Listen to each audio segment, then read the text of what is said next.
그러니까 어쨌든 이런 어려운 상황을 이제 연준이라든가 각국 정부들이 2008년대 금융위기 때처럼 뭔가 세계 공조를 통해서 뭔가 해결하려고 이제 노력을 하잖아요. 근데 과연 뭐 말씀하신 대로 이 금융정책 혹은 뭐 정부의 재정정책 이런 것들을 막 쏟아붓는다고 해도 결국 해결될 길은 그렇게 요원하지 않나, 교수님 말씀대로라면 이런 결론이 나오거든요. 그러면 방법이 없을까요? 이게 지금 있잖아요. 우리가 금융위기 이후에 네. 세계가 그러니까 하나의 이제 세계 경제가 네트워크 됐다 그러잖아요. 다 연결됐어요. 네네. 그럼 연결된 상황 속에서는 필연적으로 뭐냐면 한쪽이 문제가 생기면 다 전염이 됩니다. 그게 우리가 글로벌 금융위기 때 경험했던 거고요. 그랬죠. 미국발 금융위기를 글로벌 금융위기라고 부르는 이유가 거기 있단 말이에요.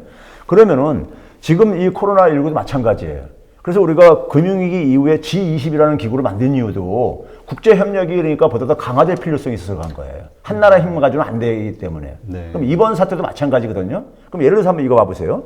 국내적으로는 그러니까 우리가 소비하고 생산을 연결시켜야 되지만은 예를 들어서 그러니까 해외하고 연결시키는 것은요. 외국 사람들이 지금 못 들어오고 있잖아요. 그렇죠. 서로가 못 가고 있잖아요. 네, 왜 그렇습니까요? 감염이 전파될까 봐 그런 거잖아요. 근데 이걸 끊어놓게 되면요. 타격을 많이 보잖아요. 그렇죠. 야, 여행객이 들어와가지고 여행객들을 가지고 맛집에도 데려가고, 예? 그 다음에 이제 우리가 뭐 이 면세점도 데려가고 해가지고 이게 다 연결되는 거잖아요. 그러면 이게 끊는다고 해서 해결책이 아니라 이거예요. 그러면 끊지 않고 이걸 접근하려면 어떻게 되냐? 세계 각국 정부들이 거기서 그러니까 출국하는 사람들에 대해서도 가능한 방역을 그러니까 방역을 최선을 다해야 되는 것이고 들어오는 사람도 방역을 해가지고 우리나라가 그러니까 통제는 안 하고 있잖아요, 사실은요. 이런 그렇죠. 방식. 그러니까 통제가 이 해법은 아니라는 얘기예요. 통제를 하게 되면 끊어져 버리거든요, 다요. 예? 그래서 그 대신 뭐냐면 각 국가들이 서로가 그러니까는 신뢰감을 줄 수 있을 정도의 그러니까는 서로가 책임감 믿을 있게. 수 있는 시스템. 예. 그리고 좀 여유 있는 국가들이 지원도 해줘야 되는 것이고요. 방역 지원도 해줘야 되는 것이고. 그러니까 지금 굉장히 국제협력, 국제공조가 굉장히 필요한 거예요. 근데 그동안에 어쨌든 간에 소위 말해서 세계 질서를 주도하는 건 트럼프다 보니까는. 그렇죠. 트럼프가 이제 소위 고립주의로 이렇게 하다 보니까 국제협력은 자꾸 이렇게 더 약화돼 버렸죠. 근데 지금 이렇게 하게 되면은 지금 미국만 하더라도 자국 문제 이거 수습 못 합니다. 그러니까 지금 나오는 뉴스 보면은 되게 그 지역별로 아주 암울하더라고요, 뉴스들이. 그러니까요. 전부 막 셧다운 내리고 막 그렇게 하는 상황이 이어지니까. 근데 지금 말씀하신 대로 지금 이제 세계 각국의 공조가 필요한데 그 트럼프의 미국의 우선주의가 이제까지 앞장서 왔잖아요. 사실 미국의 2008년도 금융위기를 세계가 다 나눠서 해결한 거나 마찬가지인데 그 이후에 미국이 보여준 것은 자기네들의 어떤 이익만을 추구했던 그러니까 신뢰를 잃은 거잖아요, 리더 국가로서. 이걸 다시 공조를 끌어올리는 거는 다급한 상황밖에 없을까요? 혹은 미국의 어떤 그런 우선주의라든가 이런 정책이 바뀔 가능성은 없을까요? 그 미국이 그러니까 트럼프 행정부에서 지금 그러니까 이게 이제 막다른 골목에 내몰리지 않는 상황 속에서는 제가 볼 땐 쉽게 변할 것 같지가 않아요. 트럼프의 성향이나 아니면 그다음에 자존심이라든가 뭐 이런 거가 하는데 근데 아마 이번에 저는 이렇게 생각합니다. 미국의 민낯이, 유럽의 민낯이 지금 다 드러날 거다.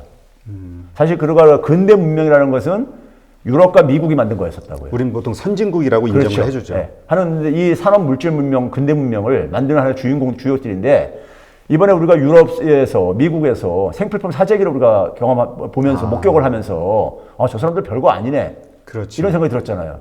그러니까 그들이 그러니까 만들어놓은 사회의 어떤 수준이 지금 그대로 민낯이 드러나고 있는 거예요.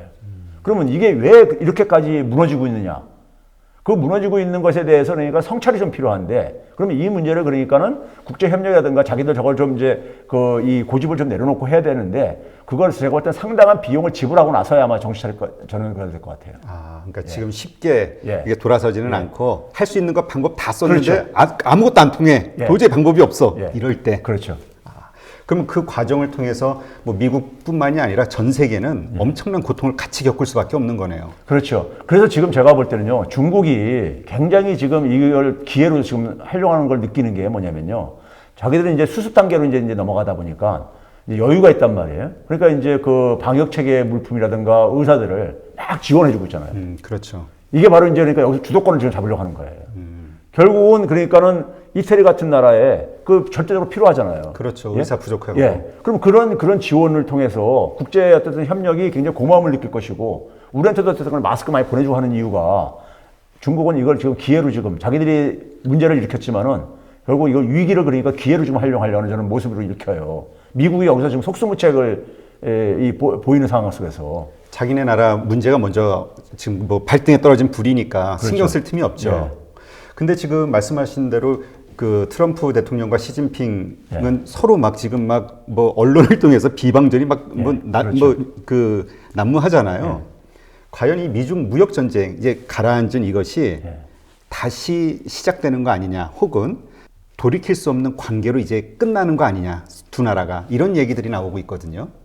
근데 지금 이번 사태는요. 그러니까 미국이 가지고 있는 전통적인 힘은 저는 군사력과 달러라고 보고 있습니다. 아, 네. 예? 군사력과 달러인데 이거 가지고 해결할 수 있는 게 아니에요. 이번에 코로나19는 달러 힘 가지고 해결할 수도 없고 군사력 가지고 해결할 수 있는 부분이 아니라 이거예요. 그럼 미국도 결국은 제가 볼 때 외부의 협조라든가 지원이 저는 필요한 단계로 갈 거라고 생각해요. 그럼 국제사회 속에서 어쨌든 간에 미국의 서양 사람들의 기본적인 사고는 굉장히 어떻게 좋게 얘기하면 실용적인 거지만은 실질적으로 그러니까 자기들이 그러니까 무력감을 느낄 때 그 속에서 어쨌든 간에 타협이라는 게 협상이나 타협을 할 수밖에 없다고 보고요. 그런 차원 속에서 어쨌든 간에 변화된 현실에 대해서 그러니까 이게 사고가 바뀌기 시작해야지만이 그래서 아마 그동안에 중국이 수세에 물렸던 것이 저는 이번에 조금 약간 이게 역전되는 어떤 하나의 계기로 작용할 가능성도 저는 없지 않아 있다고 봐요. 그렇군요. 지금 뭐 독일에서도 어마어마한 그 재정 정책을 풀더라고요. 오늘 뉴스를 보니까요. 뭐 미국도 이미 뭐 슈퍼 부양책을 내놓고 있고, 뭐 이러한 상황들이 연계가 되고 있는데 과연 이런 것들을 뭐 연준에서 회사채 매입까지 나왔으니까요, 얘기가. 그럼 지금 이런 어려운 상황에 있는 기업들이 정말 이러한 정책들 가지고 좀 어느 정도 이렇게 어느 정도의 시간을 벌 수 있을까요? 혹은 이게 해결책이 아니니까 그냥 무너질 수밖에 없을까요? 그게 결국 그거예요. 기업들한테 이 시장이 안 돌아가고 있으니까 기업들한테 그러니까 돈을 주는 거예요. 정부가 재정을 쓰든 뭘 하든 간에요. 사업거리 만들어 주고 돈을 주는 겁니다. 쉽게 얘기하면요. 그래서 뭐냐면 좀 한시로 버티라 이거래요. 그러니까요. 이게 무너지게 되면은 연쇄적으로 또 이게 또 무너지거든요. 그렇죠. 그리고 금융시장도 그러니까 이게 계속 이제 혼란이 올 수밖에 없고요. 그러니까 그 비용이 너무 크다 보니까는 일단 줘서라도 그러니까 이것을 그러니까 쓰러지지 않게 지금 막겠다는 거예요. 지금 이 전통적인 경제학자들이 이게 무슨 뭐 성장에 어느 정도 효과가 있냐 없냐. 이거 지금 저는 굉장히 한가한 얘기라고 생각해요. 이 차원으로 접근하면 안 돼요. 이게 경기 부양 효과가 있냐 없냐 이 차원이 아니라니까요. 그러니까 경제학자들이 제가 그런 얘기하는 거 많이 봤어요. 아, 1조를만 지원해줘가지고. 근데 그걸 가지고 한가하게 뭐냐면 이거 가지고 그러니까는 예를 들어서 GDP 얼마나 이런 계산하는데 그게 아니라 지금 이 사람들 쓰러지지 말라고 지금 지원해주는 거예요. 예? 버티라고. 조금이나마. 예. 그러니까 소득이 없는 사람들이라든가 많은 이 독립적인 경제 활동하는 사람들 같은 경우들, 자영업자들 같은 경우 지금 굉장히 어려우니까요. 지금 얼마 못 버팁니다. 이게 한 두세 달 지나고 나면 다시 쓰러져요. 예? 쓰러지기 시작하면 그냥 방치하게 되면은 저는 지금 우리나라 굉장히 지금 그 금융 당국이나 경제 당국들이 지금 한가한 생각들 하고 앉아 있는데 쓰러지고 나면은 비용 굉장히 많이 들어갑니다. 네, 그때 가서는요. 그런 점에서 지금 그러니까 재정 정책이나 이런 것을 가지고 GDP 계산 이거 하지 말라 이거예요. 일단 지금 뭐냐면 기업이나 가게가 버티게 해줘야 되는 거예요. 그러니까 그 정도로 지금 생사의 고비라고 판단을 맞습니다. 하시는 거군요. 예. 지금 미국에서 각 가정마다 성인 1인당 1,000불인가? 네, 맞습니다. 그 아이들한테는 예. 뭐 500불 예. 뭐 이렇게 지원을 예. 해준다고 발표를 했잖아요. 그리고 이것이 지속이 되면 몇 개월 후에 한 번 더. 예. 그래서 총 2번을 그렇게 지급하겠다. 그러니까 이제 이게 과거는 이제 포퓰리즘 이야기가 나왔지만 지금은 미국에서도 그런 거를 쓸 수밖에 없는 그런 급박한 상황이라는 거죠. 지금 봐보세요. 우리가 미국에서 좀 진보적인 경제학자가 있고 보수적인 경제학자가 있는데 네. 보수적인 경제학자의 대표적인 사람이 맨큐입니다. 우리 맨큐 경제학 책 많이 보고 있으시죠? 그 사람도 똑같은 얘기를 하고 있어요. 소득 지원 해주라고. 그것뿐이 방법이 없다고. 아, 지금 현재에서는. 예. 그러니까 이게 경제학책에 없는 내용이에요. 이런 거는요. 그러니까요. 이제까지 없었던 예. 상태니까. 우리가 2008년 금융위기 때도요. 양적 완화 우리가 제로금리 이런 경제학책이 없는 얘기예요. 사실은요. 고전적인 경제학책이 없는 내용입니다. 양적 완화라는 얘기를 아마 그러니까는 그 경제학책에서 그 이전에 공부한 사람들은 본 적이 없었을 거예요. 그 단어를 쫓아가요. 그게 왜 그러냐면 이게 새로운 현상이니까는 새로운 처방이 필요한 거예요. 과거에 그러니까 같은 사건이라면 과거의 처방이 그러니까 그걸 우리가 끄집어내면 되는데 이건 새로운 상황이니까 과거의 방식이 안 맞는 거예요. 그럼 지금 이 상황에는 그러니까 포퓰리즘 이런 상황이 아니라 제가 아까 앞에서 얘기했듯이 처음 출발을 생태계로 이걸 이해를 하면 딱 맞는다 이거예요. 그러면 이 사람들을 그러니까 다 쓰러질 때까지 그냥 그 기다리고 약 개발 때가 기다린다면요. 자, 봐보세요. 실직하죠? 도산하죠? 그럼 이게 금융부실로 이어지죠? 그렇죠? 이거 때문에 그 금융부실로 이어지면 또 경기 침체로 또 오죠? 이게 악순환고리가 만들어져요. 그것이 만들어내는 사후적인 비용이 우리가 보통 그 사전적인 비용보다 몇 배, 몇십 배로 크다고 얘기를 해요. 그러니까 지금 돈을 이렇게 뭐 우리가 이 2008년 금융위기를 통해서 예. 하나가 가지고 있는 약간 그 믿음 같은 게 뭐냐면 페드에 대한 아주 신뢰, 네. 이게 무조건적인 신뢰가 있는 것 같아요. 모든 해결할 수 있는 능력은 미국에 있다, 연준에 있다. 근데 이제 돈을 암만 찍어내도 지금 효과가 없는 그렇죠. 거잖아요. 예. 그럼 근데 이렇게 무제한으로 그러니까 그 연준이 금융위기 때는 돈 찍어서 해결이 가능했던 게 당시에는 문제는 뭐예요? 주택가격 폭락하면서 주택담보대출 가지고 만든 증권들이 부실화되지면서 연쇄적으로 그러니까 파생금에서 다 부실화된 거 아니에요. 그러니까 은행이나 금융회사를 가지고 있는 자산들이 다 부실화되다 보니까는 그걸 싹 도려내고 새 돈을 투입하게 되면 해결되는 거였었어요. 그러니까 돈을 찍어내면 해결되는 거였는데 지금은 돈을 찍어낸다고 해가지고 해결되는 게 아니라는 것은 쉽게 이거 이해할 수 있잖아요.